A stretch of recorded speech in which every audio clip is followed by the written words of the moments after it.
সুবহানাল্লাহি ওয়া বিহামদিহি আদাদা খালকিহি ওয়া রিদা নাফসিহি ওয়া জিনাতা আরশিহি ওয়া মিদাদা কালিমাতিহি লাকাল হামদ বিল কুরআন লাকাল হামদ বিল ইসলাম লাকাল হামদ বিআসমাইক হুয়া লাকা সাম্মাইতা বিহি নাফসাক লাকাল হামদ ইয়া রাব কামা ইয়ানবাগি লিজালালি ওয়াজহিক ওয়া আযীমি সুলতানিক। শেষ দোয়াটার পুরস্কার আল্লাহ নিজ হাতে দিবেন। একজন সাহাবী মসজিদে নববীতে এই দোয়াটা পড়েছেন। রাসূল সাল্লাল্লাহু আলাইহি ওয়াসাল্লামের কাছে জিবরাইল আমিন এসে বলছেন, হে আল্লাহর হাবিব, এই দোয়াটা যে পড়েছে তাকে সুসংবাদ দিন। আল্লাহ বলেছেন এই দোয়ার পুরস্কার আল্লাহ তাকে নিজ হাতে দান করবেন। দোয়াটার অর্থ হলো, হে আল্লাহ, আপনার ক্ষমতা যত বড় আপনার প্রশংসাও তত বড়, আপনার সাম্রাজ্য যত বড় আপনার প্রশংসাও তত বড়। আল্লাহর ক্ষমতার কোনো শেষ নাই, আল্লাহর সাম্রাজ্যের কোনো সীমা নাই। ফেরেশতার কলম বন্ধ হয়ে গেছে। ফেরেশতা বলছে, মা আকতুবু আলা হাযা ইয়া রাব, O Lord, what should I write against this prayer? এই দোয়ার বিপরীতে আমি কি লিখবো? আল্লাহ বললেন, উকতুব কামা ক্বালা আবদি, write it down the way my servant says. আমার বান্দা যেভাবে বলেছে সেভাবেই লিখে রাখো। আনা আজজি বিহি, I will reward him personally, আমি নিজে তাকে পুরস্কার দান করে দেব। রোজা রাখলে আমাদেরকে পুরস্কার দিবেন কে? আল্লাহ। এই জন্য প্রতি সপ্তাহে কয়টা রোজা রাখবেন? কয়টা? দুইটা। কয়টা? দুইটা। রাসূল সোমবার এবং বৃহস্পতিবারে রোজা রাখতেন। সোমবার এবং বৃহস্পতিবার। সোমবার হলো রাসূলের জন্মদিন, সোমবার হলো ওহীর জন্মদিন, সোমবার হলো সপ্তাহের শুরু, আর বৃহস্পতিবার সপ্তাহের শেষ। বৃহস্পতিবার আল্লাহ জান্নাতের দুয়ারগুলো খুলে রাখেন। এই জন্য রাসূল এই দুইটা দিন রোজা রাখতেন। আপনারা রাখবেন তো? দেখি কারা কারা রাখবেন না। হ্যাঁ, এরা রাখবে না। অনেক সুন্দর একটা আয়োজন আপনারা এখানে করেছেন। কোরআনের সর্বশ্রেষ্ঠ সূরা কোনটি বলেন? সবচেয়ে শ্রেষ্ঠ সূরা কোনটি? 7টা আয়াত এই সূরায়। 7টা আয়াত যারা আমল করবে 7টা জাহান্নাম তার জন্য হারাম হয়ে যাবে। রাসূল সাল্লাল্লাহু আলাইহি ওয়াসাল্লাম যখনই মনে কষ্ট অনুভব করতেন তখনই আস্তে আস্তে পড়তেন, আলহামদুলিল্লাহি রাব্বিল আলামিন। সারা কোরআনের একটা সূরা যখন কেউ পড়ে আল্লাহ নিজে তার সাথে জবাব দেয়। সেই সূরাটার নাম কি? সূরাতুল ফাতিহা। রাসূল বলছেন, কুসিমাতুস সালাতু বাইনি ওয়া বাইনা আবদি নিসফাইন, হাদিসে কুদসি। আল্লাহ বলছেন, আমি বান্দার মধ্যে আর আমার মধ্যে সালাতকে দুই ভাগে ভাগ করে নিয়েছি। কুসিমাতুস সালাতু বাইনি ওয়া বাইনা আবদি নিসফাইন, আমি আমার গোলামের মধ্যে আর আমার মধ্যে দুই ভাগে কোরআনকে ভাগ করে নিয়েছি। এক ভাগ বান্দা পড়বে, আরেক ভাগ আমি আল্লাহ উত্তর দিয়ে দেব। যখনই কেউ পড়ে আলহামদুলিল্লাহি রাব্বিল আলামিন, আল্লাহ বলেন, হামিদানি আবদি, আমার গোলাম আমার প্রশংসা করেছে। যখন আমরা পড়ি আর রহমানির রহিম, আল্লাহ বলেন, মাজ্জাদানি আবদি, আমার গোলাম আমার বড়ত্ব বর্ণনা করছে। আমরা যখন বলি মালিক ইয়াউমিদ্দিন, আল্লাহ বলেন, আসনা আলাইয়া আবদি, আমার গোলাম আমার উপর প্রশংসার ফুল ঝুড়ি দিচ্ছে। আমরা যখন বলি ইয়াকা না'বুদু ওয়া ইয়াকা নাস্তাঈন, আল্লাহ বলেন, হাদা বাইনি ওয়া বাইনা আবদি ওয়া আবদি মা সাআল, এটা আমার মধ্যে আমার গোলামের মধ্যে, গোলাম আমার ইবাদত করবে, গোলামের সব প্রয়োজন আমি আল্লাহ পূরণ করে দেব। উত্তর দিচ্ছেন কে? এই জন্য সূরা ফাতিহা কখনো দ্রুত পড়বেন না, দ্রুত পড়া নিষেধ। সূরা ফাতিহা যারা দ্রুত পড়ে তারা আল্লাহর সাথে কথা বলা ভুলে যায়। আপনি যখন কারোর সাথে কথা বলবেন ওকে তো কথা বলার সময় দিতে হবে, ঠিক না ভাই? যেমন আপনি আমাকে জিজ্ঞেস করলেন আপনি কেমন আছেন, আমি উত্তর দেবো আলহামদুলিল্লাহ, আমি কি আছি? ভালো আছি। এরপরে আপনি আবার কথা বলবেন। রাসূল জীবনে কোনোদিন সাল্লাল্লাহু আলাইহি সাল্লাম এক নিঃশ্বাসে সূরা ফাতিহা পড়েন নাই, প্রত্যেক আয়াতে থেমে থেমে পড়তেন। সাহাবায়ে কেরাম বলছেন কখনো এত লম্বা সময় থেমে থাকতেন আমাদের মনে হতো পরের আয়াত রাসূল ভুলেই গিয়েছে। আলহামদুলিল্লাহি রাব্বিল আলামিন আর রহমানির রহিম, লম্বা করে পড়তেন রাহমাতাল লিল আলামিন। যে কোনো দুঃখে যখন সূরা ফাতিহা পড়বেন সান্ত্বনা দিবেন কে? সূরা ফাতিহা সব রোগের ঔষধ। যত হুজুর যত জিনিস পড়ে ফু দেয়, কোনটা পড়ে ফু দেয়? কিন্তু আস্তে আস্তে পড়ে, যাতে আপনারা টেন না পান। কারণ জোরে পড়লে তো সবাই এটা জানে, বলবেন যে হুজুরের কেরামতি জানি, আমি পড়ে আমি ফু দেব। আপনি পড়ে আপনি ফু দিলে সবচেয়ে বেশি সওয়াব। আর যদি ফু লাগে মায়ের কাছ থেকে ফু নিবেন। সারা দুনিয়ার আলেম মিলে ফু দিলে যা না হবে, মা শুধু বিসমিল্লাহ পড়ে ফু দিলে সেটা আল্লাহর কাছে কবুল হয়ে যাবে। বাবা যদি আল্লাহু আকবার বলে ছেলের মাথায় হাত রাখে, সাথে সাথে ওই ছেলের উপর রহমত নাজিল করে দিবেন কে? ঘরে এই দুইজন খুশি, আপনার উপর খুশি কে? এই দুইজন খুশি, জান্নাতের দুইটা দরজা খোলা। আর এই দুইজন বেজার, দুনিয়ার সবাই খুশি, আপনার উপরে জান্নাতের দরজা খোলা হবে না। রাসূল সাল্লাল্লাহু আলাইহি ওয়াসাল্লাম বলতেন, দাদা ওর রাব্বে ফি রিদাইল ওয়ালিদাইন, আল্লাহর খুশির সাথে পিতামাতার খুশি জড়িয়ে থাকে। কখনো বৃদ্ধাশ্রমে পাঠানোর চিন্তা করবেন না। বৃদ্ধাশ্রমে কোনো মুসলমান তার পিতামাতাকে পাঠাতে পারে না। আমাদের এই যে সুন্দর মাদ্রাসা হয়েছে, এটাতে আপনারা খুশি না বেজার? আপনারা প্রত্যেকে একটা করে বাচ্চা এখানে দিবেন। দিলে লাভ হবে কি জানেন? অধিকাংশ লোক কোরআন শরীফ সহি পড়তে পারে না, ঠিক না বেটি? এই বাচ্চাটা এখানে পড়বে, কোরআন শরীফ আপনার আমলনামায় উঠে যাবে। আপনি কবরে গিয়ে দেখবেন যে আপনার আমলনামায় পুরা 30 পারা কোরআন সহিভাবে উঠে আছে। আপনি বলবেন, আল্লাহ এটা কিভাবে আসলো আমার আমলনামায়? আল্লাহ বলবেন, ওই যে বাচ্চাটাকে মাদ্রাসায় দিয়েছো, মাসুম বাচ্চা পড়েছে। বাচ্চা যখন মাসুম থাকে তার আমলনামা থাকে না, তার আমলনামাগুলো যোগ হয় পিতামাতার আমলনামায়। সুবহানাল্লাহ। প্রত্যেকের আমলনামা কিয়ামতের ময়দানে আল্লাহ গলায় ঝুলিয়ে দিবেন। সূরা বনী ইসরাঈলে আল্লাহ বলছেন, আলজামনাহু তায়রাহু ফি উনুকিহি, প্রত্যেকের আমলনামা আল্লাহ গলায় ঝুলিয়ে দিবেন। সন্তান যখন বালেগ হয় তখনই তার আমলনামা তার গলায় ঝুলানো হয়। তার আগ পর্যন্ত তার যা আমল সব পিতামাতার আমলনামায় উঠে যায়। এখন আপনাদের আমলনামায় কি উঠেছে? আগডুম বাগডুম গোড়াডুম সাজে, হাট্টি মাটিম টিম তারা মাঠে পাড়ে ডিম তাদের মাথায় সবার মুখস্থ।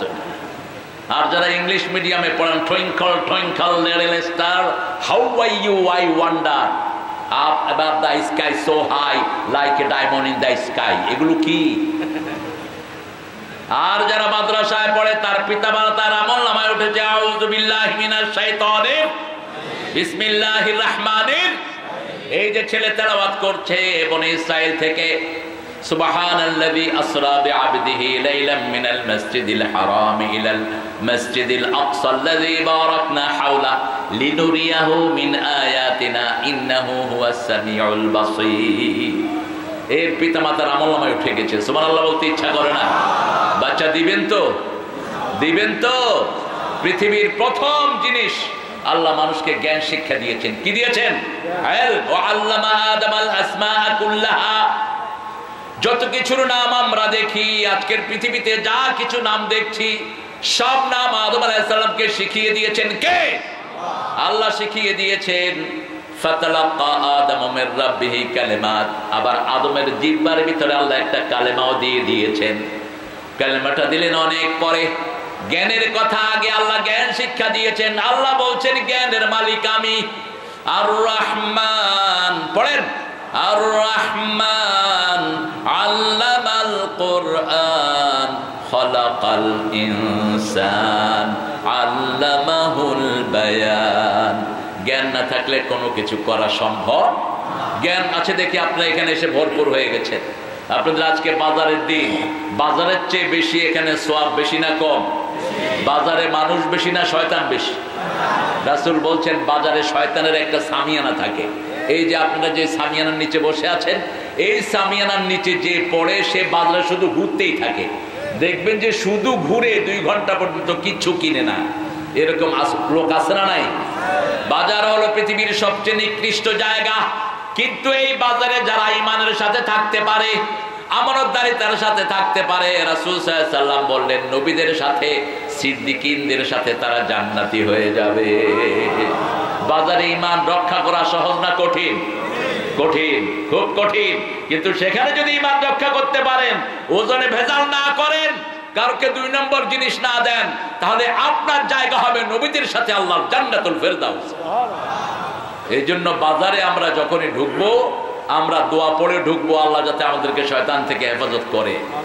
এলেমের কাছে আসতে হবে। এলেম আল্লাহ রাব্বুল আলামিন দেন। এলেম আছে যেখানে জ্ঞান আছে, ঈমান আছে সেখানে ঈমানের সাথে এলেমের দরকার। এজন্য আল্লাহ রাব্বুল আলামিন বলছেন সূরা বাকারার শুরুতে, ওয়াইদা কিলা লাহুম আমিনু কামা আমানান নাস ক্বালু আনুমিনু কামা আমানাস সুফাহা আলা ইন্নাহুম হুমুস সুফাহা ওয়ালাকিন লা ইয়ালামুন। ঈমান আছে যেখানে, জ্ঞান আছে সেখানে। প্রত্যেকটা মুমিন হলো জ্ঞানী। জ্ঞান ছাড়া আমরা আমল করতে পারি না। আমরা জানি ওযুর পরে একটা দোয়া পড়লে আসমানের জান্নাতের সবগুলো দুয়ার আল্লাহ খুলে দেন। এটা জ্ঞান। এটা কি জ্ঞান? সেই দোয়াটা কি? কালেমা আশহাদু আল্লা ইলাহা ইল্লাল্লাহ। এটা সবাই জানে। আবার এটা যদি কোনো মায়েরা পড়ে তাদের জন্য জান্নাতের দরজা খুলে দিবেন কে? আবার মায়েরা যদি 4টা আমল করে রাসূল সাল্লাল্লাহু আলাইহি ওয়াসাল্লাম বলছেন তাদের জন্য জান্নাতের 8টা দরজাই খোলা হবে। উত্তরবঙ্গের মেয়েরা সবচেয়ে বেশি পরিশ্রমী, আর পুরুষেরা তারপরেও মহিলারে কিলায়। আপনারা কিলান না? যে মারছো আজকে গিয়ে পায়ে পড়ে মাপ চাইবা। বিবির গায়ে হাত দিয়েছো, ওই বিবি মাফ না করলে আল্লাহ তোরে মাফ করবে না। মারলি কেন? মেরেছো কেন? বিবি মারার জিনিস না। আল্লাহ 5 বার বলেছেন বিবির সাথে সবচেয়ে সুন্দর ব্যবহার করবা। সূরা নিসার 24 নম্বর আল্লাহ বলছেন আশিরুহুন্না বিল মারুফ। You have to show the best behavior with your better half. তোমার বিবির সাথে সবচেয়ে সুন্দর ব্যবহার তুমি করবা। সূরা তালাকে আল্লাহ বলছেন ফারিকুহুন্না বিল মারুফ আমসিকুহুন্না বিল মারুফ। তাকে রাখলে সুন্দর ব্যবহার দিয়ে রাখবা, আর যদি বিদায় করো সুন্দর ব্যবহার দিয়ে বিদায় করবা। আবার সূরা বাকারার ভিতরে বলছেন মাতাআন বিল মারুফ হাক্কান বিল মারুফ। যা কিছু দিবা সবচেয়ে সুন্দর জিনিসটা দিবা। আল্লাহু আকবার। সবচেয়ে সুন্দর জিনিসটা বিবিকে দিবেন। আপনি খুব দামি কাপড় পরেন, বিবিকে পচা কাপড় পরান, এরকম বেয়াদব আসরা নাই? আপনি খুব লাক্সারি বেডে থাকেন, বিবি থাকে উল্টাপাল্টা জায়গাতে। বিশেষ করে ডাবল বিয়ে যারা করে তারা এই কাজটা করে বেশি। রাসূল বলছেন ডাবল বিয়ে যারা করে আর 2 বিবির মধ্যে সম্মতা রক্ষা করে না, কিয়ামতের ময়দানে এরা এক অঙ্গ হারায়া উঠবে। এক চোখ থাকবে না, এক পা থাকবে না, এক হাত থাকবে না, অর্ধাঙ্গিনী হয়ে কিয়ামতের ময়দানে উঠবে। সম্মতা করতে হবে। আশরাফ আলী থানভী 2 বিয়ে করে পরে মাপ চাইতে চাইতে ছেড়েই দিবে এক বউকে। শেষে বড় বউ বলল বিয়ে করছো যখন বেটিটা রেখে দাও। তিনার কাছে লোকজন হাদিয়া নিয়ে আসতেন। পৃথিবীর আলেমদের মধ্যে সবচেয়ে বেশি কিতাব যিনি লিখেছেন তিনার নাম কি? অনেক কিতাব তিনি লিখেছেন আশরাফ আলী থানভী রাহমাতুল্লাহি। অনেক কিতাব তিনি লিখেছেন, হাকিমুল উম্মাহ তাকে বলা হতো। তো তিনার কাছে যখন হাদিয়া আসতো তিনি লোকদেরকে বলতেন তোমরা হাদিয়াগুলো নিজেরা ভাগ করে দাও। লোকেরা বলতো হুজুর আপনি ভাগ করেন। কয় না, এই দায়িত্ব আমি নেব না, আমি একটু কম দিব, একটু বেশি দেব। ওই বিবি আল্লাহর কাছে বলবে আল্লাহ আমারে পিটাবে, এটা তোমরাই দাও ভাগ করে। একবার এক লোক 2টা তরমুজ নিয়ে আসছে। বলছে হুজুর এই তরমুজটা বড় বিবিকে আর এই তরমুজটা ছোট বিবিকে দেন। তিনি বলেন আমি পারবো না। কেন? কয় বড় তরমুজটা যদি মিষ্টি বেশি হয় আর আরেকটা যদি মিষ্টি কম হয়, ওই বউ আমাকে বলবে মিষ্টিটা হেরে দিলি কেন। সবখানে ব্যালেন্সের দরকার আছে না নাই? রাসূলের 11 জন বিবি, 11 জন বিবির সাথে দৈনিক তিনি 3 বার দেখা করতেন। কয়বার? 3 বার। এগুলো না জানলে আপনি বিয়ে করবেন না। বিয়ের জ্ঞান বিয়ের আগে জানাটা ফরজ। যেমন নামাজের জ্ঞান নামাজে যাওয়ার আগে ফরজ, মসজিদে যাওয়ার আগে মসজিদের জ্ঞান ফরজ, ব্যবসা করার আগে ব্যবসার জ্ঞান কি ফরজ। তা না হলে আপনি তো ইসলাম অনুযায়ী ব্যবসা করতে পারবেন না। আপনি হারাম ব্যবসা করে বসে থাকবেন। ছেলে যখন বালেগ হয়, বালেগ হওয়ার সাথে সাথে কোন জিনিস তার উপর কর্তব্য হয়ে যায় এটা জানা ফরজ। একটা মেয়ে যখন বালেগা হয় কোন পবিত্রতা তাকে অর্জন করতে হবে এটা জানা কি? কথা বল না কেন? কিন্তু আমাদের স্কুলে কি এগুলো শেখানো হয়? আমাদের স্কুলে তো স্যাররাই জানে না, ওরা শিখাবে কি? আমাদের স্কুলগুলোতে তো টিচাররাই জানে না how you going to rectify yourself, কিভাবে আপনি নিজেকে ক্লিন করবেন। এই জন্য কোরআন হাদিসের দরকার আছে না নাই? কবরে যাওয়ার পরে কোন কিতাবটা ফেরেশতারা চিনবে বলেন? কিতাবটার নাম কি? 5টা প্রশ্ন হবে। রাসূল বলছেন, তিরমিজির বর্ণনা, প্রথম প্রশ্ন হবে মার রব্বুক, দ্বিতীয় প্রশ্ন মা দীনুক, তৃতীয় প্রশ্ন মান নবিয়ুক, চতুর্থ প্রশ্ন মানির রাজুলুল্লাযী বা'আসা ফীকুম, পঞ্চম প্রশ্ন মিন আইনা ওয়াজাদতা হাযা সুয়াল হাযাল জবাব। প্রথম প্রশ্ন তোমার রব কে, দ্বিতীয় প্রশ্ন তোমার দিন কি, তোমার দল কি ছিল। আমাদের দল কি হবে বলেন? আরো জোরে বলেন। আমার বিএনপির ভাইয়েরাও কোরআনকে পছন্দ করেন, আওয়ামী লীগের কিছু অংশ কোরআনকে পছন্দ করত, কিন্তু মাথায় যেটা বসেছিল এটা ছিল কোরআনের দুশমন। কথা বল না কেন? মসজিদ খুলেছে সবচেয়ে বেশি, ইমামদেরকে পিটাইছেও সবচেয়ে বেশি। পজিটিভ কাজগুলো করতাম, আজকে ইমামরা তোমাদের জন্য মসজিদে মসজিদে দোয়া করত। এখন যদি কোনো ইমাম হাসিনার নাম ধরে দোয়া করে, আপনারা রাখবেন এটারে? কথা বল না কেন? আর হাসিনা যে কয়দিন ছিল, আর কারো দোয়া আপনারা করতে পারেন না। একটা ছোট্ট ছেলে শেখ মুজিবের ছবি আঁকছে উত্তরবঙ্গের, ছবিটা একটু বেঁকা হয়েছে, ওই ছেলেটাকে 1.5 বছরের জন্য জেলখানায় দিয়ে দিয়েছে। কত বেয়াদব ছিল এটা। কোন বেয়াদবি আল্লাহ পছন্দ করেন না। জমিন আল্লাহর, হুকুম চলবে আল্লাহ, ঠিক না ঠিক? কার হুকুমে বসে আছি? কার হুকুমে? কার হুকুমে? তুই কই থেকে এসে তোর আইন দিবি? এই জন্য আল্লাহর আইন ছাড়া কারো আইন আমরা মানবো না। রাজি আছেন মুসলমান? হাত তুলে দেখায় দাও। আবার খুতবার সময় রাসূল হাতে মোটা লাঠি রাখতেন, এরকম মোটা লাঠি। এখন হুজুরদের রকেট লঞ্চার রাখা দরকার, কারণ এখন তো লাঠির যুগ নাই। কি রাখা দরকার?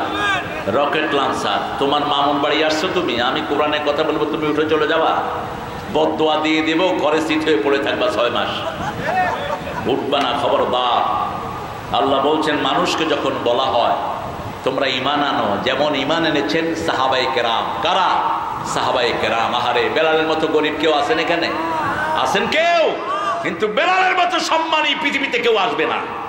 রাসূলের পরেই সম্মান আল্লাহ বেলালকে দিয়েছেন, ঠিক না বেটি? কিভাবে দিয়েছেন? রাসূল মেরাজ গেলেন, জান্নাতে ঢুকলেন। বুখারীর বর্ণনা, রাসূল বলছেন, আমার মনে হলো আমার আগে আগে বেলাল হাঁটতেছে। রাসূল দুনিয়াতে এসেই বেলালকে ডাকলেন, বেলাল কি আমল তুমি করো? তোমার থেবলানো না, চেহারা সুন্দর নয়, শরীরের রং কুচকুচে কালো, কি আমল তুমি করো? বলছি, ইয়া রাসূলুল্লাহ, কি আমল করি জানি না, তবে আমি ওযু করি 2 রাকাত তাহিয়াতুল ওযু নামাজ আমি পড়ে নেই। রাসূল বললেন, বেলাল এই আমল ছেড়ে দিও না, এটার কারণে বেহেশতে গিয়ে আমি কারো পায়ের আওয়াজ শুনি নাই, একমাত্র তোমার পায়ের আওয়াজ শুনেছি। রাসূল ধারছেন, তার আগেই বেলালের পায়ের আওয়াজ। সুবহানাল্লাহ বলতে ইচ্ছা করে না? সারা দুনিয়াতে যখন আযান চালু হবে, কারো গলা কবুল হয় নাই। যখন কালেমার জন্য আগুনের কয়লা খাওয়া বেলাল এই কাটা জিহ্বা দিয়ে আল্লাহু আকবার বললেন, সাথে সাথে আরশ থেকে জবাব এসে গেল। ইসলামের প্রথম মুয়াজ্জিন হয়ে গেল বেলাল। উমাইয়া বেলালকে পিটাচ্ছে, পিটি অজ্ঞান, বুকের উপর পাথর, বেলালের পায়ের সাথে উটের পা বাঁধা, অজ্ঞান বেলাল পড়ে আছেন। আবু বকর রাদিয়াল্লাহু আনহু গিয়ে বললেন, হে Umayya, are you going to sell him? তুমি কোকে বিক্রি করবা? উমাইয়া চিন্তা করলো, এটা তো এমনি মরে যেতেছে। দুনিয়া দেখে কাফেররা, আমরা দেখি আখিরাত, ঠিক না ঠিক? বলছে, হ্যাঁ করব বিক্রি। কত? উমাইয়া চিন্তা করলো, আবু বকর তো যা বলি তাই রাজি হবে, বিশাল দাম হাঁকায় বসলেন। আবু বকর রাজি হয়ে গেলেন, কিনে নিলাম, দে বেলালকে খোল। বেলালের পায়ের বাঁধ খুলে দেয়া হলো, হাতের বাঁধ খুলে দেয়া হলো। বেলাল দাঁড়াতে পারে না, কোমরে হাত রেখে আবু বকর বেলালকে নিয়ে দাঁড়িয়ে আছেন, বসে আছেন। এবার আবু বকর বলছেন, ও উমাইয়া, তুই চিনলি না এই কালো মানিককে? এই কালো মানিকের দাম যদি সারা দুনিয়াও হতো, আর আমি যদি দুনিয়ার মালিক হতাম, সারা দুনিয়া দিয়ে হলে আমি তাকে কিনে নিতাম। আবু বকর কি কিনে নিয়েছেন? আবু বকর কিনে নিয়েছেন সারা দুনিয়ার আজান। আল্লাহু আকবার। আমরা মুয়াজ্জিনরা আজান দেই, সব আজানের সওয়াব যায় সাইয়েদনা বেলালের আমলনামায়, আর বেলালের সওয়াব চলে যায় আবু বকরের আমলনামায়। সওয়াবগুলো কিনে নিয়েছেন। আল্লাহ আমাদেরকে বুঝার তৌফিক দান করেন। এই জন্য আল্লাহ বলছেন, ওয়াইদা কিলা লাহুম আমিনু কামা আমানান নাস, যখন তোমাদেরকে বলা হয় সাহাবীদের মতো ঈমান আনো, তারা বলে আনুমিনু কামা আমানাস সুফাহা, তারা বলে আমরা বেকুবদের মতো ঈমান আনবো নাকি? আল্লাহ বলেন ওরা যে কত বড় বেকুব ওরা নিজেরাই জানে না, ওদের কোনো জ্ঞান নাই, ওরা কত বড় বেকুব। ইসলাম যারা মানে না ওদের মতো বেকুব দুনিয়াতেও নাই আখিরাতেও। সবচেয়ে বড় বেকুব হলো ইহুদিরা। সায়াকুলু সুফাহাউ মিনান নাস মা ওয়াল্লাহু আন কিবলাতিহিম আল্লাতী কানু আলাইহা, বেকুবেরা বলে আগের কিবলায় তোমরা ফিরে যাও। আল্লাহ বলেন যেদিকে মুখ ফিরাও সেদিকে আমি আল্লাহ আছি না নাই। ইহুদিদেরকে বেকুব বললেন কে? কে বললেন? আল্লাহ বললেন বেকুব। ইহুদিরা মনে করে তারা সবচেয়ে জ্ঞানী। আল্লাহ বলছেন ওরা হলো সবচেয়ে বড় বেকুব। আবার আল্লাহ বলছেন সূরা নিসাতে, লা তাতু আমওয়ালাকুম ইলা সুফাহা, কোন বেকুবকে তোমাদের সম্পদ তোমরা দিও না। কোন বেকুব অর্থাৎ মূর্খদেরকে তোমাদের সম্পদ তোমরা দিও না। সে আল্লাহ রাব্বুল আলামিন বলছেন এই মুমিনরা হলো সবচেয়ে বড় জ্ঞানী। মুমিনদের জ্ঞানের কথা বলতে গিয়ে আল্লাহ রাব্বুল আলামিন বলছেন আল্লাযীনা আমানু ওয়া আমিলুস সালিহাত, যারা ঈমান এনেছে আর আমলে সালেহ করেছে আমি আল্লাহ তাদেরকে শ্রেষ্ঠ জীবন দান করে দিয়েছি। শ্রেষ্ঠ জীবন, যে জীবন দুনিয়াতেও সুন্দর আখিরাতেও সুন্দর। এখন জ্ঞানের কথা বলতে গিয়ে আল্লাহ বলছেন ওয়া আল্লামা আদামাল আসমাআ কুল্লাহা সুম্মা আরাদাহুম আলাল মালায়েকা, সব জিনিসের জ্ঞান আমি আদমকে দিলাম, তারপরে আদমকে আমি পেশ করলাম ফেরেশতাদের সামনে। আম্বিউনি বিআসমাই হাউলা, ও ফেরেশতারা এই জিনিসগুলোর নাম তোমরা আমাকে বলে দাও। ফেরেশতারা বললেন সুবহানাকা লা ইলমা লানা ইল্লা মা আল্লামতানা ইন্নাকা আনতাল আলিমুল, হে আল্লাহ আপনি যে জ্ঞান আমাদেরকে শিখিয়েছেন সেটা ছাড়া আমাদের কোনো জ্ঞান নাই। আপনি সবচেয়ে বড় বিজ্ঞানময়, আপনি সবচেয়ে বড় জ্ঞানী। এবার আদমকে বললেন ও আদম তুমি বলে দাও। আদম সবগুলোর নাম একটা একটা করে বলে দিলেন। এরপরে আল্লাহ বলেন ইন্নী আলামু মা লা তাআলামুন। প্রথম বলছে এটাকে বানায়েন না, এটা আদমকে বানায়েন না। ইউসফিকুদ্দিমা নাহনু নুসাব্বিহু বিহামদিক ওয়া নুকাদ্দিসু লাক, আল্লাহ এদেরকে বানায়েন না, মারামারি করবে কাটাকাটি করবে। এখন তো মারামারি নাই, কথা কর না, এখন মারামারি আছে। এখন মারামারি কেন করে? যার জন্য যার বিরুদ্ধে মারামারি করছে সে তো ভাগছে, এখন করেন কেন?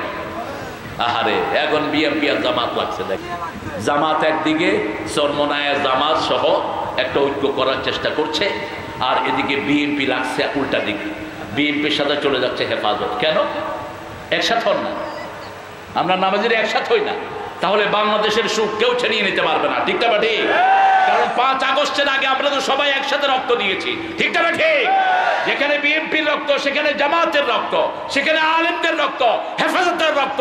ভুলে যাও কেমনে তোমরা যে রক্ত দিয়েছো। এই জন্য কোন দ্বিমত আমরা চাই না, আমরা চাই ঐক্য। আল্লাহ কি চান? এই জন্য কোরআনের প্রথম ডাক কিন্তু ইয়া আইয়ুহাল্লাযীনা আমানু নয়, কোরআনের প্রথম ডাক হলো ইয়া আইয়ুহান নাস উবুদু রাব্বাকুমুল্লাযী খালাকাকুম ওয়াল্লাযীনা মিন ক্বাবলিকুম লাআল্লাকুম তাত্তাকুন। O human being, worship your Lord. ও মানুষেরা, মানুষের ভিতরে সবাই আছে না নাই? ছোটদের বড়দের সকলে, গরিবের নিঃস্বের ফকিরে, আমারই দেশ সব মানুষের, সব মানুষের। ঠিক না ঠিক? তবে এখানেও নেতৃত্বে আছে উত্তরবঙ্গ। উত্তরবঙ্গ থেকে নেতৃত্ব ছিনিয়ে নিতে পারবে না। খালেদা জিয়া উত্তরবঙ্গেই বড় হয়েছে। ঠিক না ঠিক? আর হাসিনার শ্বশুর বাড়ি কোথায়? আরে কথা কইতে কি লজ্জা লাগে? তো বিগত 49 বছর বাংলাদেশ চালাইছে তো উত্তরবঙ্গই।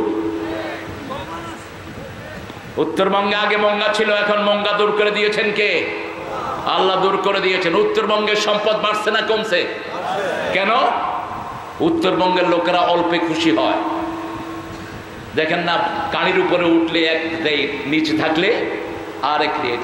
আবার আপনাদেরকে আরেকটা নামেও লোকেরা ডাকে, কি নাম? শব্দটা কিন্তু সুন্দর। মফিজ মানে যিনি নিজেকে সঁপে দেন, সুন্দর না? কিন্তু ওরা ভুল করে ডাকে আর কি, ভুল করেও সুন্দর নামে ডাকছে। ওই রাসূল সাল্লাল্লাহু আলাইহি ওয়াসাল্লাম একদিন আসতেছিলেন বাসা থেকে বেরিয়ে, দেখে যে এক কাফের ওনাকে নকল করতেছে। উনি কেমনে কথা বলে, কেমনে হাসে, আবু জেহেল, আবু লাহাব সব দাঁড়িয়ে দাঁড়িয়ে দেখতেছে আর হাসতেছে। রাসূলও মুখে কাপড় দিয়ে এক কোনায় দাঁড়িয়ে আছেন। সে দেখাচ্ছে কিভাবে রাসূল হাঁটে, কিভাবে রাসূল সাল্লাল্লাহু আলাইহি ওয়াসাল্লাম কথা বলেন। এরপরে সে চুপ করে আছে। রাসূল পাশ থেকে বললেন, মুহাম্মদ যা বলে সেটাও বলে দাও। লোকটা রাসূলের চোখে চোখ রেখে চিনে ফেললেন ইনি রাসূল সাল্লাল্লাহু। লজ্জিত হয়ে গেলেন। রাসূল যা বলেন তা বলো। রাসূল বললেন, লা ইলাহা ইল্লাল্লাহ, লা ইলাহা ইল্লাল্লাহু মুহাম্মাদুর রাসূলুল্লাহ সাল্লাল্লাহু। লোকটা লজ্জিত হলো, গোপনে গিয়ে রাসূলের কাছে কালেমা পড়ে মুসলমান হয়ে গেলেন। আমরা কাউকে যখন নকল করব, তার ভালো জিনিসটা নকল করব, ঠিক না? ঠিক, কারো বদনামি করব না, তাহলে ঈমান থাকবে না। রাসূল বলছেন, ঠিক আছে না? আমাকে রাত করাইছেন তো আমিও ধরে রাখবো সবাই। আজকে পারলে ফজর পড়ে যাব নাকি? রাসূল কখনো এই কাজ করেন না, আমিও করব না। রাসূল সাল্লাল্লাহু আলাইহি সাল্লাম কোনোদিন এশার পরে বয়ানই করেন নাই, ফজর তো দূরের কথা। এশার পরেই তিনি পরিবারের কাছে চলে যেতেন। 3টার সময় পরিবারকে ডেকে নিতেন, খবর নিতেন, সকালে একবার, দুপুরে একবার, আর রাতে যেই ঘরে এশার পরে থাকতেন ওই ঘরে 11 বিবিকে এনে মিটিং করতেন। সুবহানাল্লাহ কইবেন না? আর আপনারা এত বড় জমিদার হয়েছেন, একবারই খবর রাখতে পারেন না। বউ ফোন করলে বিরক্ত হয়, এরকম পাঁঠা আছে না নাই? তুই বিয়ে করলি কেন মূর্খ? তোর প্রেফারেন্স সবার আগে থাকবে তোমার বউ। যেই ঘরে বিবির আদর যত বেশি, সেই ঘরে বরকত তত বেশি। যেই ঘরে বিবির আদর যত বেশি, সেই ঘরে সন্তানরা ভালো হয় তত। আর আপনি যদি আপনার বউকে গালিগালাজ করেন, আপনার মেয়েটার মন ছোট হয়ে থাকবে, কেন মেয়ে হয়ে জন্ম নিলাম, আমিও আরেক বেটার ঘরে গেলে এরকম গালিগালাজ পাবো। রাসূল নিজে বিবিদেরকে আগে খাওয়া তুলে দিতেন। মা এসে বলতেন, একসাথে খেতে বসতাম। রাসূল শরীফ পছন্দ করতেন, রুটি দিয়ে গোস্তের ঝোল মিশিয়ে আগে আমার মুখে তুলে দিতেন, রাহমাতাল লিল আলামিন। আমি খেয়ে যখন পানি খেতাম, গ্লাসে আমার মুখের ঝুঁটা লাগতো, ওই জায়গায় মুখ লাগিয়ে পানি খেতেন, রাহমাতাল লিল আলামিন। এই জ্ঞানগুলো আমাদেরকে অর্জন করতে হবে। আপনার ঘরকে রহমত দিয়ে ভরেন। আপনার বিবির জন্য আপনি দোয়া করেন। সূরা ফুরকানের ৭৪ নম্বর আয়াতে সন্তানের আগে আল্লাহ বিবির জন্য দোয়া শিখিয়েছেন। কারণ বিবি হতো না, বিবি না হলে সন্তান পেতেন না, ঠিক কিনা? বিবি আগে, তারপরে কি? তারপরে কি?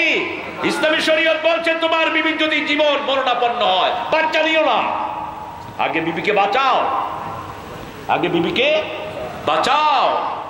ইংলিশে বিবিকে বলা হয় বেটার হাফ, ভালো অংশ। কি অংশ? ভালো অংশ, বেটার হাফ। এক্সপাউজও বলা হয়, বেটার হাফ বলা হয়। রাসূল সাল্লাল্লাহু আলাইহি ওয়াসাল্লাম বিবিদেরকে যে কি ভালোবাসতেন। মা সাফিয়া রাদিয়াল্লাহু আনহা বলছেন, রাহিকুল মাখতুম থেকে বলছেন, যে আমরা যখন কাঁদতাম আমাদের চোখের পানি মাটিতে পড়ার আগে রাসূলের হাতে পড়তো। সাফিয়া রাদিয়াল্লাহু আনহা বলছেন, আমাকে উম্মে সালমা গালি দিলেন, আমি ইহুদির কন্যা, আমার মন খারাপ, আমাকেও গালি দেওয়া হয়েছে দালাল, আরেকজন লোককে বলা হয়েছে দালাল। তো আমাদের হাতে তো অনেক হিন্দু মুসলমান হয়েছে আলহামদুলিল্লাহ। গত বছরও অনেকজন হিন্দু, আমি সংখ্যা বলবো না, হিন্দু, খ্রিস্টান, বৌদ্ধ, আল্লাহ আমাদের হাতে কালেমা পড়াইছেন। সাইদি সাহেবের হাতে এক অনুষ্ঠানে 30 জনের বেশি কালেমা পড়ে মুসলমান হয়েছে। আপনারা পাবেন ইন্টারনেট খুঁজলে। তা আমরা কাউকে না জেনে কথা বলবো না, এটা কুফরি। এটা কি? তানুন ফিন নাসাব। কোন এলাকা ধরে গালি দিলেন, তোর বাড়ি কোথায়? রংপুর। ও রংপুরের মফিজ, তুই যা। কুফরি করলেন আপনি, খবরদার। মফিজ যদি ভালো অর্থে নেন ভালো, কিন্তু যদি তিরস্কারের অর্থ নেন আপনি গুনাহগার হলেন। আপনি কোন পরিবারকে গালি দিতে পারবেন না। আপনি বলতে পারবেন না ফেরাউনের গোষ্ঠী খারাপ, ওই পরিবারেই বড় হয়েছে সাইয়েদনা মূসা আলাইহিস। আপনি বলতে পারবেন না ইব্রাহিম আলাইহিস সালামের আব্বার গোষ্ঠী খারাপ, ওই পরিবারে বড় হয়েছে ইব্রাহিম আলাইহিস সালাম। একটা ঘটনা এসেছে, একজন ভালো হাজি, খুব ফরজগার হাজি, তিনি হজ করতে গিয়েছেন। মক্কার শিশুরা তিনাকে একটু ধাক্কা ধোক্কা দিয়েছেন। তিনি বলল মক্কার সব শিশুরা খারাপ। রাতের বেলায় স্বপ্নে দেখে হাতে করে লাঠি, দাও, খন্তা নিয়ে রাসূল সাল্লাল্লাহু আলাইহি ওয়াসাল্লাম, আবু বকর রাদিয়াল্লাহু আনহু, ওমর, ওসমান সব হাজির। হাজী সাহেব বললেন, ইয়া রাসূলুল্লাহ, আমি তো আপনার সুন্নত মানি, আমি 5 ওয়াক্ত নামাজ পড়ি, আমি আল্লাহর ফরজ আদায়ের জন্য হজে এসেছি, আপনি লাঠি নিয়ে আমাকে মারতে এসেছেন কেন? রাসূল সাল্লাল্লাহু আলাইহি ওয়াসাল্লামের পক্ষ থেকে জবাব গেল, তুমি মক্কার শিশুদেরকে গালি দিয়েছো, আমরাও তো মক্কার শিশু ছিলাম। কোথাকার শিশু? মক্কার শিশু। এজন্য যখন কাউকে কিছু বলবেন, স্পেসিফিক যে লোকটা করেছে তাকে বলেন, এজমামি ভাবে বলবেন না। মুসলিম শরীফের বর্ণনা, রাসূল সাল্লাল্লাহু আলাইহি ওয়াসাল্লাম বলেন, তাআনুন ফিন নাসাব ওয়ান নিয়াহা, এই দুইটা হলো কুফরি। কাউকে বংশ ধরে গালি দেয়া, এলাকা ধরে গালি দেয়া, আবার মৃত্যুর পরে বিলাপ করে কাঁদা, মৃত্যুর পরে 3 দিনা 40 করা নিষেধ। খাওয়াবেন, গরিবকে খাওয়ায়া দেন, খুশি হবেন কে? আরো জোরে বলেন, আল্লাহ খুশি হবেন। আপনার গরিব নিকটাত্মীয়, আতিয়া বিল কুরবা হাক্কা, আগে নিকটাত্মীয়কে দিবেন, তা না হলে কোনো সওয়াব পাবেন না। 177 নাম্বার সূরা বাকারা, আল্লাহ বলছেন, লাইসাল বিররা আন তুওয়াল্লু উজুহাকুম কিবালাল মাশরিকি ওয়াল মাগরিব ওয়ালাকিন্নাল বিররা মান আমানা বিল্লাহ। আল্লাহ বলছেন, পূর্ব পশ্চিমে মাথা ঠোকানোর মধ্যে কোনো সওয়াব নাই। আসল সওয়াব হলো আল্লাহর উপর ঈমান, আখিরাতের উপর ঈমান, ফেরেশতার উপর ঈমান, নবীদের উপর ঈমান। এরপরেই বলেন, ওয়াতাল মালা আলা হুব্বিহি যাবিল কুরবা, আল্লাহর ভালোবাসায় নিজের নিকটাত্মীয়কে সম্পদ দিবেন। নিজের আপন ভাই খেতে পায় না, কোথাকার কোন নেতার পিছনে পয়সা ঢালে, এরকম পান্ডা আছে না নাই? নিজের আপন ভাই খেতে পায় না, কোন হুজুরের দরবারে গিয়ে পড়ে থাকে। তোর ভাইকে দেয়া ফরজ, ভাইকে দেয়া কি? জোরে বলেন, ভাইকে দেয়া কি? এটার নাম হলো আরহাম। যারা রেহেমের সম্পর্ক ছিন্ন করে, আল্লাহ বলছেন তারা জান্নাত থেকে বিচ্ছিন্ন হয়ে যাবে। কাতিআ রেহেম লা ইয়াদখুলুল জান্নাহ, যারা পিতৃ পরিচয়, তাদের পিতামাতার সম্পর্ক, এই সম্পর্ক যারা নষ্ট করে, তারা কখনো জান্নাতে যেতে পুলসিরাতের গোড়ায় বসে থাকবে। এই রেহেম সিলায়ে রেহেম, রেহেম আল্লাহকে বলবে, আল্লাহ আপনি আমাকে কি দিয়েছেন? আল্লাহ বলবেন তুমি কি চাও? রেহেম বলবে, আল্লাহ আপনার রহমান থেকে আমি রেহেম। আমাদের মুরব্বীদেরকে আমরা শ্রদ্ধা করব, তিনি যেই হোক হোক, তিনি হিন্দু, আমরা তাকে কি করব? এতে রাসূলের শিক্ষা। রাসূল সাল্লাল্লাহু আলাইহি ওয়াসাল্লাম মসজিদ নববী থেকে বেরিয়ে দেখে এক বুড়া মানুষ পানি উঠাচ্ছে। কি উঠাচ্ছে? পানি উঠাচ্ছে, হাত কাঁপছে। রাসূল বললেন, এই শরৎ, তোমার পানিটা আমি তুলে দেই। রাসূলের একার গায়ে 43 জন যুবকের শক্তি ছিল। আরো আস্তে কোন সুবহানাল্লাহ। রাসূলকে এই শক্তি দান করেছেন কে? ওহী বহন করতে পারতেন না যদি এই শক্তি না হতো। পানি উঠিয়ে দিলেন আর বললেন, কোথায় নিবা? ওই বাড়িতে রাসূল নিজের ঘাড়ে করে পানি নিয়ে ওই বাড়িতে দিয়ে আসলেন। আমাদের তো জামার ভাজি ভাঙে না, কেমনে গরিবের খেদমত করব? রাসূল তাকে জিজ্ঞেস করলেন, বাবা, কালকে যদি আবার আপনাকে এই পানি ভরতে বলে, আমি ওই মসজিদের পাশে থাকি, আমাকে ডাক দিয়ে আনবেন, আমি আপনার পানি ভরে বাড়ি পৌঁছে দেব। জিজ্ঞেস করলেন, আপনাকে পানি ভরতে হয় কেন? ওই লোকটি জবাব দিল, আমি যৌবন বয়সে ইহুদির বাড়িতে এসেছি, সেই থেকে প্রতি রাতে আমি পানি ভরে আনি। এখন আমি বৃদ্ধ হয়েছি, তারপরে ইহুদি আমাকে চুরি দিচ্ছে না। রাসূল সাল্লাল্লাহু আলাইহি ওয়াসাল্লাম বললেন, কি দিলে আপনার ইহুদি আপনাকে নাজাত করে দেবে জিজ্ঞেস করেন। কিছু টাকার কথা বললেন। কিছুদিন পরে টাকা দিয়ে ওই লোকটাকে রাসূল ছাড়িয়ে আনলেন। সেই লোকটার সাথে সাথে পড়ে নিলেন, লা ইলাহা ইল্লাল্লাহু মুহাম্মাদুর রাসূলুল্লাহ সাল্লাল্লাহু। এই জন্য আল্লাহ বলছে, ওয়াইদা লাকুল্লাযিনা আমানু ক্বালু আমান্না, যখন মুমিনদের সাথে মোলাকাত করে তখন কাফেররা বলে, মুনাফিকরা বলে, আমরা ঈমান এনেছি, কিন্তু মসজিদে তাদেরকে দেখা যায় না। ঠিক না ঠিক? আচ্ছা বলেন তো, মসজিদে যদি না দেখা যায় কি মুমিন? কথা কর না কেন? মসজিদে না গেলে মুমিন হওয়া যায় না। রাসূল বলছেন, যারা 5 ওয়াক্ত নামাজে বসতে যায়, ফাস্তাশহাদু বিল ঈমান, তাদেরকে ঈমানের সার্টিফিকেট দিয়ে দাও। আরো আসতে বলেন সুবহানাল্লাহ।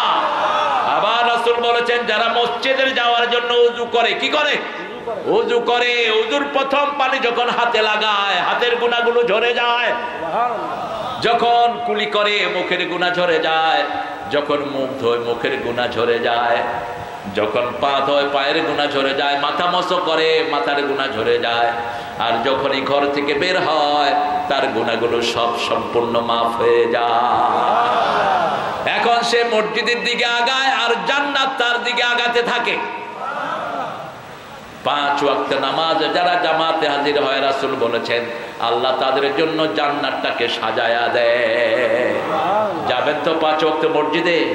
মুমিনদেরকে যখন বলা হয় ওয়াইদা কিলা ওয়াইদা লাকুল্লাযিনা আমানু, কাফিররা যখন মুমিনদের সাথে মোলাকাত করে তারা বলে আমান্না, আমরা ঈমান এনেছি। ওয়াইদা খালাউ ইলা শায়াতিনহিম, যখন শয়তানদের সাথে গোপনে মিলিত হয় ওরা করে খেলাওয়াত, আমরা করি মোলাকাত। আল্লাহ পছন্দ করে মোলাকাত। মৃত্যুর সাথে আমাদের কি হবে? মোলাকাত হয়ে যাবে। সূরা জুমায় আল্লাহ বলছেন কুল ইন্নাল মাউতাল্লাযী তাফিররুনা মিনহু ফাইন্নাহু মুলাকীকুম, যেই মৃত্যু থেকে তোমরা পালিয়ে বেড়াও সেই মৃত্যুর সাথে তোমার মোলাকাত হবে। কি হবে? মোলাকাত সামনে হয় না পিছনে হয়? সামনে হয়। তৈরি থাকেন মৃত্যুর জন্য, যে কোনো সময় মৃত্যু আসতে পারে। এই জন্য 1 ওয়াক্ত নামাজও ছাড়া কোনোভাবেই জায়েজ নাই। হারাম হারাম হারাম। আপনি এশা পড়লেন না, রাসূল একটা দোয়া পড়তেন, এই দোয়াটা আমাদের কোনো মসজিদে আমি পাইনি। রাসূল প্রত্যেক জামাতে দাঁড়ায় একটা হাদিস পড়তেন, সল্লু সালাতাল ওয়াদা, তোমরা বিদায়ী নামাজ পড়ো। কি নামাজ? বিদায়ী নামাজ। আপনার যদি মনে হয় এই এশার নামাজ আপনার জীবনের শেষ নামাজ, আপনার দোয়াগুলো সুন্দর হবে, রুকুগুলো সুন্দর হবে, কিয়াম সুন্দর হবে, ঠিক না ঠিক? আপনার নামাজ হবে মনের মতো নামাজ। এই জন্য রাসূল সাল্লাল্লাহু আলাইহি ওয়াসাল্লাম বলতেন ইআমাল লিদ-দুনিয়া কাআন্নাকা তাঈশু বাদা ইআমাল লিআখিরাতিকা কাআন্নাকা তামুতু গাদা, দুনিয়ার জন্য কাজ করো যেমন তুমি চিরস্থায়ী বেঁচে থাকবা। একটা ঘর বানাবেন, আপনি থাকতে পারবেন, আপনার ছেলে থাকতে পারে, নাতিও যেন থাকতে পারে, সবকিছু ভালো দিবেন। একটা রাস্তা বানাবেন, ভালো বানাবেন। কিন্তু আমাদের দেশে কি সেটা হয়? রাস্তা একটা বানায়, 1 সিজন দেওয়ার পরে রাস্তা শেষ, ঠিক না ঠিক? কেন এই রাস্তার এই দশা কেন? কন্ট্রাক্টরে খাইছে অর্ধেক, নেতারা খাইছে অর্ধেক, বাকি অর্ধেক দিয়ে কোনো মতে ল্যাপস্যাপ দিছে, একটা বৃষ্টি আসার পরে রাস্তা শেষ। আল্লাহ রাব্বুল আলামিন সেজন্য বলছেন যখন মুমিনরা মুমিনদের সাথে কেউ মোলাকাত করে তারা বলে আমরা ঈমান এনেছি। আর যখন গোপনে কাফেররা একত্রিত হয় তারা বলে মুমিনদের সাথে একটু ঠাট্টা করছি। ইল্লাল গারকাত ফাইন্নাহু শাজারাতুল ইয়াহুদ, কিন্তু একটা গাছ, সেটা হলো ইহুদিদের গাছ, সেটার নাম হলো গারকাত। কি নাম? গারকাত। ওই গাছটা ছিল মসজিদ নববীর পিছনে। এই জন্য ওখানে রাসূল বললেন কাবতাউল গারকাত ওয়া দাফিনু মাউতাকুম বিল গারকাত, যেটাকে আমরা জান্নাতুল বাকি বলি, এটার নাম হলো বাকিউল গারকাত। বাকিউল গারকাত, গারকাত গাছগুলো সেখানে বেশি ছিল। রাসূল বলছেন এগুলো কাটো আর এখানে মুমিনদেরকে মাটি দাও। রাসূল দোয়াও করেছেন, হে আল্লাহ আগফির মাইয়াতুন ফিল গারকাত, গারকাতের যারা মারা যায় এদেরকে আপনি মাফ করে দেন। এজন্য আবু বকর ওমর ফারুক দোয়া করতেন, আরজুকনা শাহাদাতান ফি সাবিলিক ওয়াজআল মাউতি ফি বিলাদি রাসূলিক, হে আল্লাহ আপনার রাস্তায় আমাকে শহীদ করেন আর যেই জায়গায় আপনার নবী ঘুমিয়ে আছেন সেই জায়গায় আমার কবরের ব্যবস্থা করে দেন। মদিনাতে মরতে চাইবেন কোথায়? মদিনায়। মদিনার জন্য দোয়া করেছেন রাহমাতাল লিল আলামিন। আর মক্কাকে বরকতময় করেছেন কে? মক্কার জন্য দোয়া করেছেন ইব্রাহিম আলাইহিস সালাম, ওয়াজআল হাযাল বালাদা আমিনা ওয়ারযুক আহলাহু মিনাস সামারাত, এই শহরকে নিরাপত্তা দিয়ে আপনি ভরপুর করে দেন, এদেরকে ফল পাকড়া দিয়ে খাওয়ান। মক্কা শরীফে কোনো ফল হয় না, কিন্তু সারা বছর সেখানে সব ফল আছে না নাই? সেদিনা ইব্রাহিম আলাইহিস সালামের দোয়া। এরপরে আল্লাহ বলছেন আল্লাহু ইয়াস্তাহজিউ বিহিম ওয়া ইয়ামুদ্দুহুম ফি তুগয়ানিহিম ইয়ামাহুন।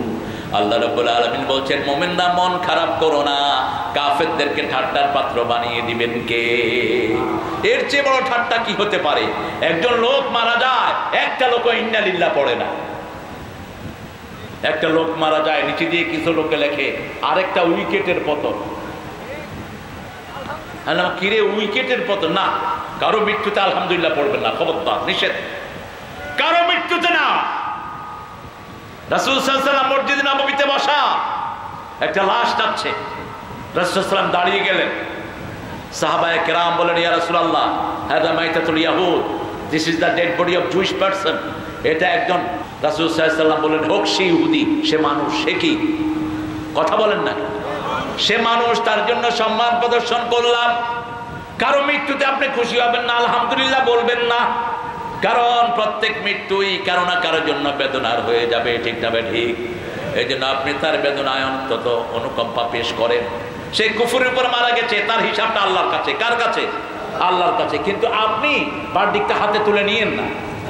একজন লোক যখন মারা যায়, তার জন্য অনেকে ব্যথা বেদনা বিধুর হয়, আপনি সেখানে হাসতেছেন, এটা কোনোভাবেই গ্রহণযোগ্য না। রাসূল এটা করেন নাই। একজন ইহুদির লাশকেও সম্মান প্রদর্শন করেছেন, রাহমাতাল লিল। আল্লাহু ইস্তাহজিউ বিহিম ওয়া ইয়ামুদ্দুহুম ফি তুগয়ানিহিম ইয়ামাহুন উলাইকা আল্লাযীনা ইশতারাউ আদ-দালালাতা বিল হুদা ফামা রাবিহাত তিজারাতুহুম ওয়া মা কানু মুহতাদিন। আপনারা যে ব্যবসা করেছেন, আল্লাহর সাথে যারা ব্যবসা করে তাদের ব্যবসায় করে দেন কে? যেমন আল্লাহর রাস্তায় কেউ দান করলেন, আল্লাহ বলছেন আমার রাস্তায় 1 টাকা দান করলো, অন্য আমলের সওয়াব আমি 10 গুণ বাড়াই। কিন্তু কেউ যদি টাকা দেয়, টাকা কামাই করতে কষ্ট আছে না নাই? ভিক্ষুক যে টাকা কামাই করে তারও কষ্ট আছে না নাই? আপনাকে শান্তিদায়ক করে দিবেন কে? সে আল্লাহ রাব্বুল আলামিন বলছেন, মাসালুহুম কামাসালিল্লাযী ইস্তাওকাদা নারা। যারা ইসলাম মানে না, যারা আল্লাহর কোরআনকে মানে না, তাদের অবস্থা হলো একখানে আগুন জ্বালানো হলো। আগুন জ্বালানোর পরে অনেক লোক সেখানে জমা হলো। যাহাবাল্লাহু বিনূরিহিম, আল্লাহ সেখান থেকে নূর নিয়ে গেলেন। জ্বালানো আগুন নিয়ে গেলেন নূর। কি সুন্দর কথা, সুবহানাল্লাহ বলেন। নূরের মালিক কে? আগুনের মালিকও আল্লাহ। আগুনের ভিতরে নূর আছে দেখে আমরা দেখি, কিন্তু আগুনের ভিতরে যদি নূর না থাকে আমরা দেখব না। যেমন জাহান্নামের আগুনের নূর থাকবে না, অন্ধকার। আমার প্রত্যেক ভাইয়েরা দিবেন, মায়েরা আপনাদের দানের উপর ইসলাম টিকে আছে। আমার মায়েরা দান করলে সাথে সাথে বিপদ আল্লাহ দূর করে দেন। as-sadaqatu taruddul bala। আপনার মা বিপদে পড়েছে, আপনি বিপদে পড়েছেন, দান করে দেন। দান আরেকজনের হাতে পৌঁছার আগে আপনার বিপদকে আল্লাহ দূর করে দিবেন। কোন দান শ্রেষ্ঠ? আপনার 10 টাকা আছে, একজনকে যদি 5 টাকা দেন, ওই দান শ্রেষ্ঠ দান, যেটা দিয়েছেন আবু বকর সিদ্দিক রাদিয়াল্লাহু আনহু।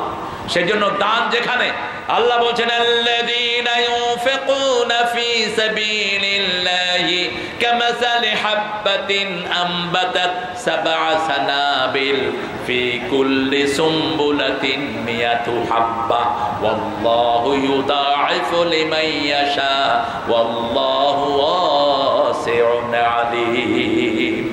আল্লাহ রাব্বুল আলামিন বলছেন, আল্লাহর রাস্তায় যারা দান করে তাদের দানটা হলো ওই বীজের মতো। একটা ধান রোপণ করলে আপনারা গুনবেন, আপনারা যখন একটা ধান রোপণ করেন, ধান থেকে কয়টা ডালা বের হয় জানেই না, কারণ কোনো হিসাব তো করার নেই, বহু না। আল্লাহ বলে দিচ্ছেন একটা ধান থেকে 7টা ডালা বের হয়। কয়টা? 7টা। প্রত্যেকটা ডালাতে আবার 100টা ধান হয়। তাহলে একটা ধান থেকে কয়শো ধান হলো? 700। আপনি যদি ধান রাখতে চান, ওই সুম্বুলের ভিতরে রাখবেন, ধানের খোসার ভিতরে রাখবেন, তাহলে ধানটা বছরকে বছর ভালো থাকবে। যেমন ইউসুফ আলাইহিস সালাম যখন মিশরের অর্থমন্ত্রী হলেন, সারা দুনিয়ার অর্থমন্ত্রী হলেন, তখন তিনাকে আল্লাহ বলছেন তুমি সুম্বুলা সহ রেখে দাও। আল্লাহ বলছেন ফালাম্মা আদাত মা হাওলাহু যাহাবাল্লাহু বিনূরিহিম। যখন কেউ আল্লাহর উপর ঈমান আনে, আল্লাহ তাদেরকে নূরের ভিতরে রেখে দেন। রাসূল সাল্লাল্লাহু আলাইহি ওয়াসাল্লাম 5 ওয়াক্ত নামাজে যেতে একটা দোয়া করতেন, আমরাও করি, পড়েন আল্লাহুম্মা ইজআল ফি কলবি নূরা ওয়া ফি আইনি নূরা। হে আল্লাহ, আমার অন্তরে আপনি নূর দেন, আমার চোখে নূর দেন, আমার মাথায় নূর দেন, আমার অঙ্গ প্রত্যঙ্গে নূর দেন। উপরে থেকে দেন, নিচ থেকে দেন, ডান থেকে দেন, বাম থেকে দেন, সামনে থেকে দেন, পিছন থেকে দেন। হে আল্লাহ, আমি যখন চলে যাব আমার কবরটাকে আপনি নূর দিয়ে ভরে দিয়ে। যারা নূরের জন্য দোয়া করে তাদেরকে সব বরকতময় করে দেন কে? সে আল্লাহ রাব্বুল আলামিন বলছেন যাবাল্লাহু বিনূরিহিম ওয়া তারাকাহুম ফি যুলুমাতিন লা ইউবসিরুন। তাদের থেকে নূর নিয়ে যাওয়া হয়, তাদেরকে অন্ধকারে ছেড়ে দেওয়া হয়, তারা কিছুই দেখে না। এই কোরআন হলো নূর, ঈমান হলো নূর। এই নূরের জন্য যদি শহীদ হতে হয় আমরা রাজি আছি না নাই? হে আমার প্রিয় ভাইরা, আজকে যদি কোরআনের জন্য ডাক আসে, দলমত নির্বিশেষে আপনারা জান দেওয়ার জন্য তৈরি আছেন তো? কারা কারা তৈরি? হাত তুলে দেখে দাও। আল্লাহ এই হাতগুলো আপনি কবুল করেন। হাতগুলো নামাই। জান্নাতের চাবি কি? আরো জোরে বলেন। নামাজ। ওযুর চাবি কি? ওযুর চাবি নাই, নামাজের ওযু। আপনি নামাজ হলো জান্নাতের চাবি। আর নামাজের চাবি কি? নামাজের চাবি কি? ওযু।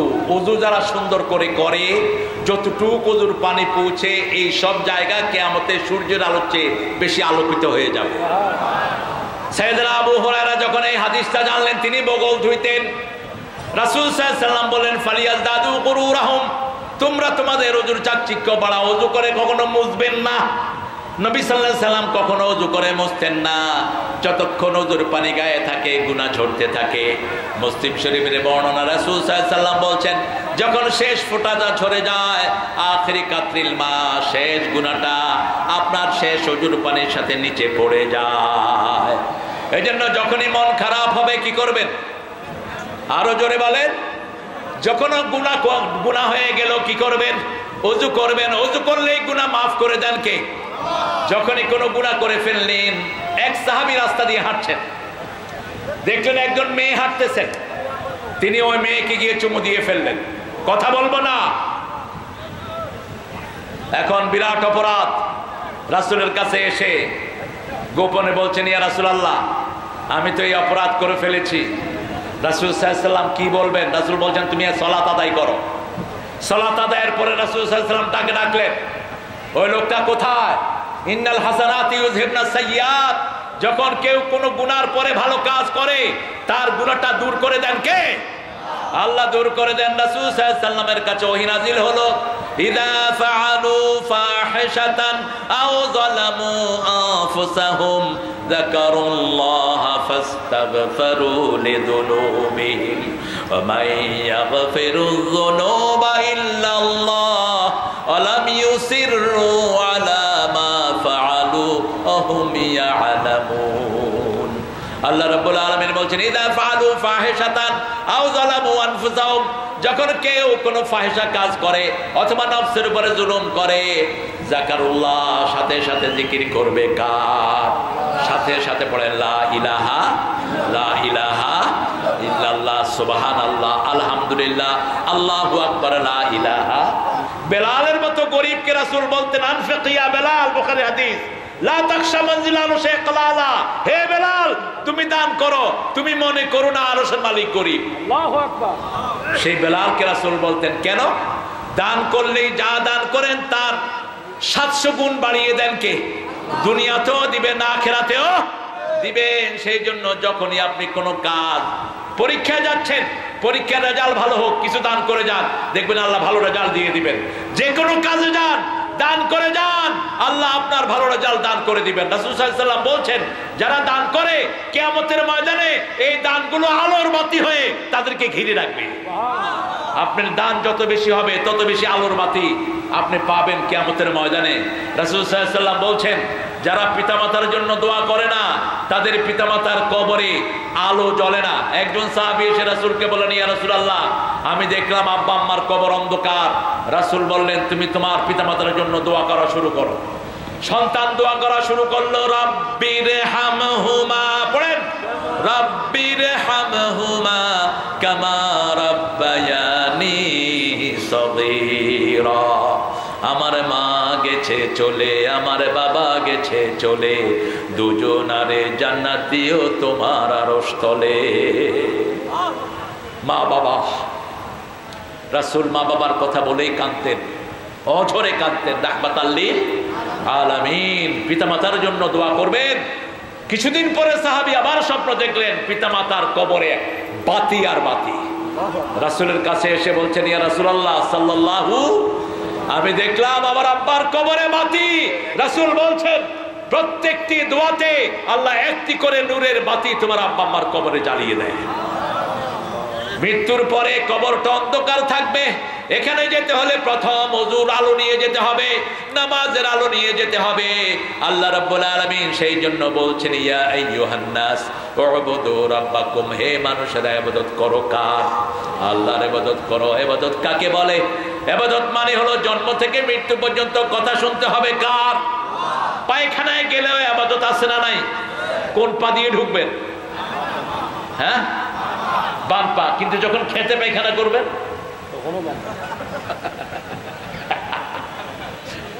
কোন পা? বাম পা। হ্যাঁ, খেতে করেন, কিন্তু যেখানে রাস্তার পাশে করা নিষেধ, রাস্তার পাশে জিনেরা থাকে, কোন গর্তে করা নিষেধ। একজন সাহাবীকে জিনেরা মেরে ফেলেছে গলা টিপি দিয়ে, রাসূল নিষেধ করেছেন। আপনি যখন কোথাও বসবেন একটু দূরে যান, দূরে গিয়ে সেখানে আপনি 3টা তালি দেন বিসমিল্লাহ পড়ে, কোন জিন থাকলে সরে যাবে। তারপরে আপনি কেবলামুখী হয়ে বসবেনও না, কেবলাকে পিছনেও না, সামনেও। এখন কোথাও গেছেন, কেবলা কোন দিকে আপনি জানেন না, কি করবেন? হ্যাঁ হ্যাঁ, উত্তর দক্ষিণ চিনো না, এখন কি করবা? কোনাকুনি বসো। ইসলামটা কত সহজ দেখে, আপনি জিজ্ঞাসা করে নেবেন। লা তাস্তাকবিরুল কিবলাতা ওয়া লা তাস্তাদবিরুহা, তোমরা কিবলাকে সামনেও দিবে না, পিছনেও দিবে না। রাসূল বলছেন, যারা সব সময় কিবলার দিকে মুখ করে বসে, কিবলা থেকে একটা নূর আল্লাহ তাকে দান করে দেয়। রাসূল বলেছেন, কিবলার দিকে থুতু ফেলবা না। থুতু যখন ফেলবেন কিবলার দিকে যেন না হয়। যারা কিবলার দিকে থুতু ফেলে, এই থুতুগুলোকে জমা করে আল্লাহ তার কপালে দিয়ে দিবেন কিয়ামতের ময়দানে। এই জন্য আপনি কিবলার দিকে থুতু ফেলবেন না। আমরা কিবলার দিকে মুখ করে ফিরবো। আমাদের প্রত্যেকটা কাজ ইবাদত। আমরা বললাম আল্লাহ কতটুকু পর্যন্ত ইবাদত করব? সূরা হিজরের শেষ আয়াতে আল্লাহ বলছেন, উ'বুদ রাব্বাকা হাত্তা ইয়াতিয়াকাল ইয়াকিন, মৃত্যু আসার আগ পর্যন্ত ইবাদত করতে হবে। কার? ইবাদতের মাথা হলো নামাজ। সাইয়েদনা ঈসা আলাইহিস সালাম মায়ের কোলে থেকে কথা বললেন। 3 জন মানুষ মায়ের কোলে কথা বললেন। একজন হলেন ইউসুফ আলাইহিস সালামের ঘরের এক শিশু। 2 নম্বর হলো বুখারী বর্ণনায় জুরাইজের সাক্ষী দিয়েছে একজন শিশু। 3 নম্বর মায়ের কোলে কথা বলেছেন ঈসা আলাইহিস। তাফসিরে আসে তিনার বয়স তখন 3 দিন অথবা 40 দিন। মা মরিয়ম যখন তাকে কোলে নিয়ে আসলো, লোকেরা বাজে কথা বলতে লাগলো, বিশেষ করে ইহুদিরা এখনো বাজে কথা বলে। বলতে লাগলো, তোমার মাও ভালো, বাপও ভালো, এই সন্তান কোত্থেকে এনেছো? তিনি বললেন, ইন্নী নাযারতু লির-রাহমানি সাওমা। তিনি মানত করেছেন 3 দিন তিনি কথা বলবেন না। কি বলবেন না? কথা বলবেন না। তিনি ইশারা করলেন ঈসা আলাইহিস সালামের দিকে। লোকেরা বলল, কাইফা নুকাল্লিমু মান কানা ফিল মাহদি সাবিয়্যা, শিশু মায়ের কোলে কিভাবে কথা বলবে? যখনই এটা বলল, ঈসা আলাইহিস সালাম মুখ ঘুরে বলেন, ইন্নী আব্দুল্লাহ আতানিয়াল কিতাব জালানি নবিয়্যা ওয়া জালানি মুবারাকান আইনামা কুনত ওয়া আওসানি বিস-সালাতি ওয়াজ-যাকাতি মা দুমতু হাইয়্যা। আমি আব্দুল্লাহ। আমি কি? আব্দুল্লাহ। আল্লাহ আমাকে কিতাব দিয়েছেন, আল্লাহ আমাকে নবী বানিয়েছেন। বয়স কত? বয়স কত? 3 দিন অথবা 40 দিন। এই জন্য কোন নবীকে নবুয়তের আগে আপনি ইহানত করতে পারবেন না। যেমন আপনি বলতে পারবেন না অমুক নবী গুমরাহ ছিল, অমুক নবী হেদায়েতে ছিলেন না। না, এটা তাওহীদে নবী। আলাম ইয়াজিদকা ইয়াতীমান ফাআওয়া ওয়াজাদাকা দাল্লান ফাহাদা। আপনি এখানে অর্থ করতে পারবেন না হে নবী আপনাকে গোমরাহ পেয়ে আল্লাহ হেদায়েত দিয়েছেন। না, কোন নবী জন্ম থেকে হেদায়েতের উপরে ছিলেন, একজন নবীও গোমরাহ ছিলেন না। আপনাকে বলতে হবে আল্লাহ আপনাকে পথের দিশা দিয়েছেন। কারণ সাধারণ মানুষ আর নবীদের মধ্যে পার্থক্য আছে না নাই? আরে কথা কন না কেন? সব নবীরা মাসুম। সব নবীরা কি? মাসুম। সব নবীরা বিনা হিসাবে কোথায় যাবে? সব নবীরা মাটি তাদের জন্য হারাম। কোন নবীর শরীর মাটি খাবে না। সুবহানাল্লাহ বলেন। আপনি আমার তো সেই মর্যাদা নেই। আবার রাসূলের ব্যাপারে আল্লাহ স্পেশালি বলেছেন, সাধারণ মানুষকে যেভাবে তোমরা ডাকো সূরা হুজরাতের 2 নম্বর আয়াতে, সেইভাবে নবীকে তোমরা ডেকো না। লা তারফাউ আসওয়াতাকুম ফাওকা সাওতিন নবী, তোমাদের কণ্ঠ যেন নবীর কণ্ঠের উপরে উঠে না যায়। তোমরা যেভাবে নিজেরা নিজেদেরকে ডাকো, ওই হুজুর হুজুর, আবার একটা কথা ছিল, আমাদেরকে ডাকেন ঠিক আছে, কিন্তু নবীকে এভাবে ডাকা জায়েজ নাই।